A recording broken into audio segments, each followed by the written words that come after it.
बोलो दशा माता की जय। दशा माता के पावन दिन चल रहे हैं, तो आज मैं आपको नल राजा और दमयंती रानी की कहानी सुनाऊंगी। राजा नल और दमयंती रानी अपने राज में बहुत ही आराम से रह रहे थे। एक बार दशा माता का त्यौहार आया तो कुछ महिलाओं ने दशा माता का व्रत किया, तो रानी को भी जिज्ञासा हुई कि मैं भी दशा माता का व्रत करूं। तो उन्होंने भी दशा माता का व्रत लिया और वो पूजा करने दासी छोरियों के साथ चली गई। पूजा करके जब वो धागा लेके गले में बांध के और फिर घर पर आई, महलों में आई, तो राजा ने पूछा कि ओ रानी, आपने ये गले में क्या पहन रखा है? तो रानी सा ने बताया कि मैंने दशा माता की वेर ली है।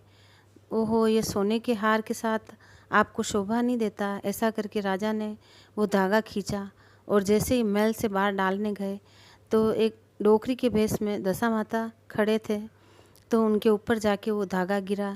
तो दशा माता अपने रूप में आए और बोले, हे राजा, तू इतना घमंडी है, तूने मेरे दशा माता के व्रत को अपमान किया है, तो जा, तेरा राजपाट सब नष्ट हो जाएगा और तेरी दशा जाएगी और ओस्ता आएगी, ऐसा कहा।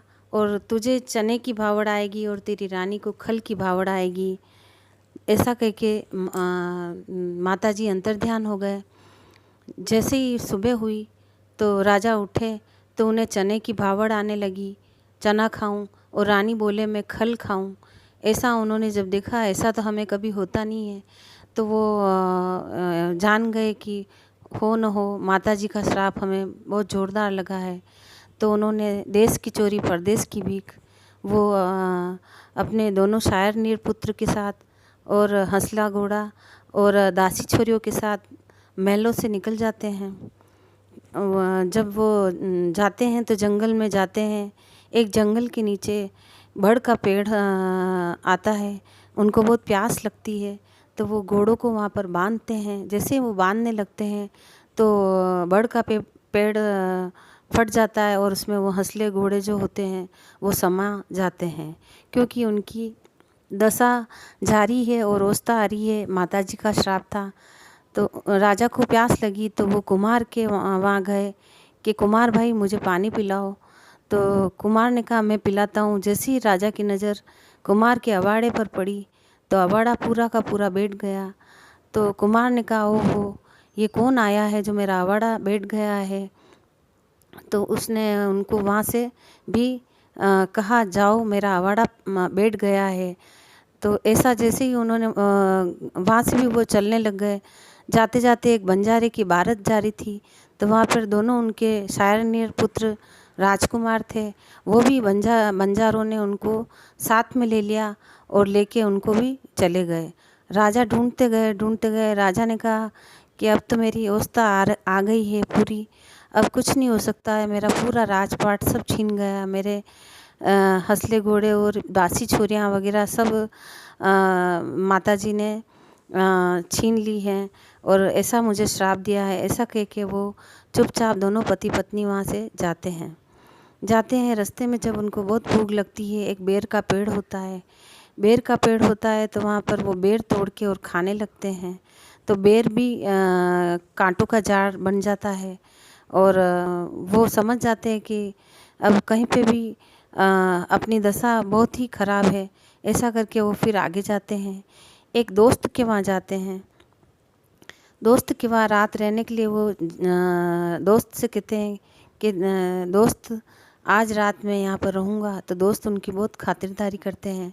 दोस्त की खुटी पर एक नवलखा हार टंगरा होता है, तो दोस्त की पत्नी उनकी बहुत खातिरदारी करती है। जैसे जैसे उनकी नज़र उस नौलखे हार पर दोनों पति पत्नी की पड़ती है, तो वो हार खूंटी में वलयमान हो जाता है। तो दोस्त कहते हैं कि ओहो, हार तो मेरा, दोस्त की पत्नी कहती, हार कहाँ गया है? तो दोनों नज़र नीची करके और वहाँ से चलने में ही फ़ायदा है, ऐसा करके और चुपचाप निकल जाते हैं। आगे जाते हैं। बहुत भूख लगती है। तो वो एक तालाब के किनारे जाते हैं। वहाँ पर वो मछलियाँ पकड़ते हैं। मछली जैसे ही वो पकड़ते हैं तो मछली उछल उछल कर वापस पानी में गिर जाती है।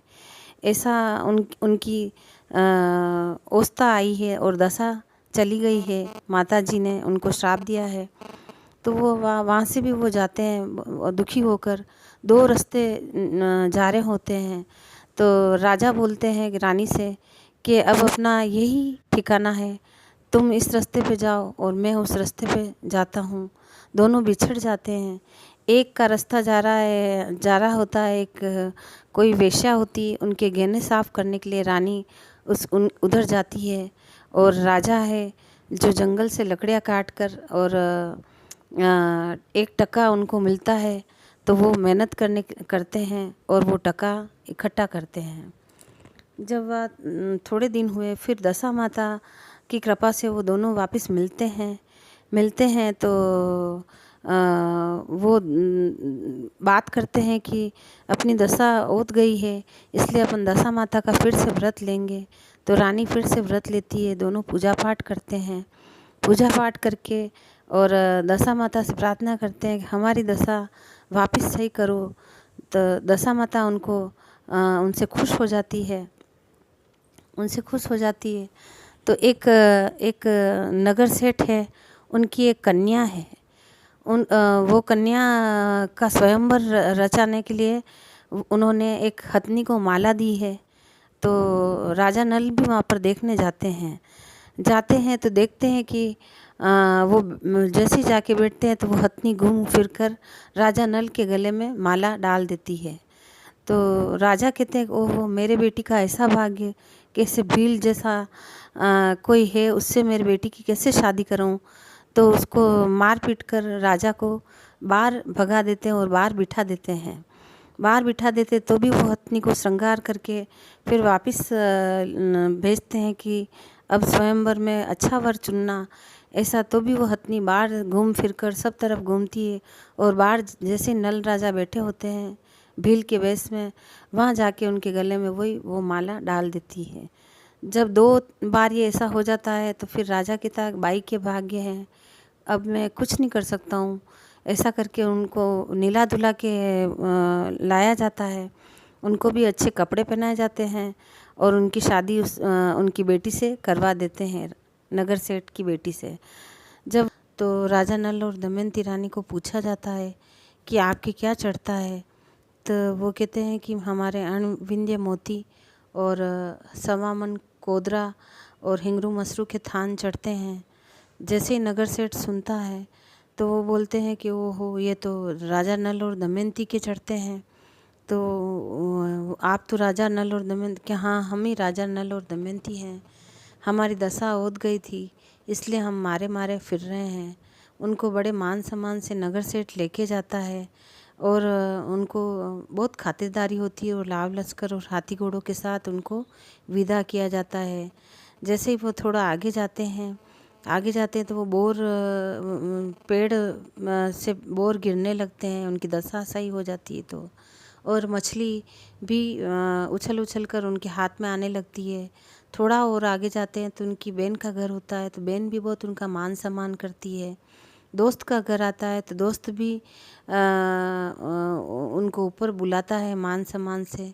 और जैसे ही उनकी नज़र पड़ती है तो वो नौलखा हार जो खूंटी पर अलग जलप हो जाता है, वो वापस से उगलने लगता है। तो दोस्त गले मिलते हैं और कहते हैं कि मैं ऐसा नहीं हूँ, मेरी दशा मेरा श्राप लगा है दशा माता का, इसलिए मेरे साथ ऐसा हो रहा है। तो भी दोस्त कहता कोई बात नहीं, हम तो दोस्त हैं।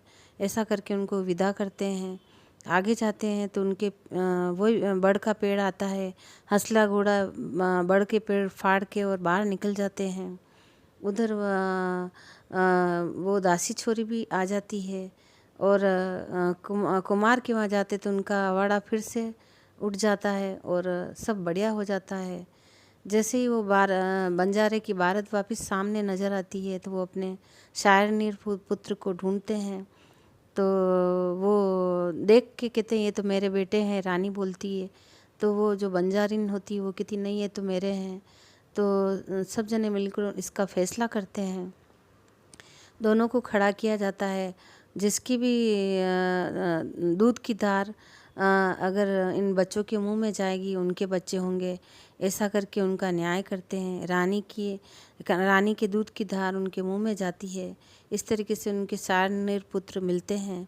फिर वो महल में बुला भेजते हैं सबको कि भाई राजा आ रहे हैं, उनका अच्छे से स्वागत करो। तो राजा का बहुत अच्छे से स्वागत होता है। हे दशा माता, नल दमयंती राजा को पहले टूटे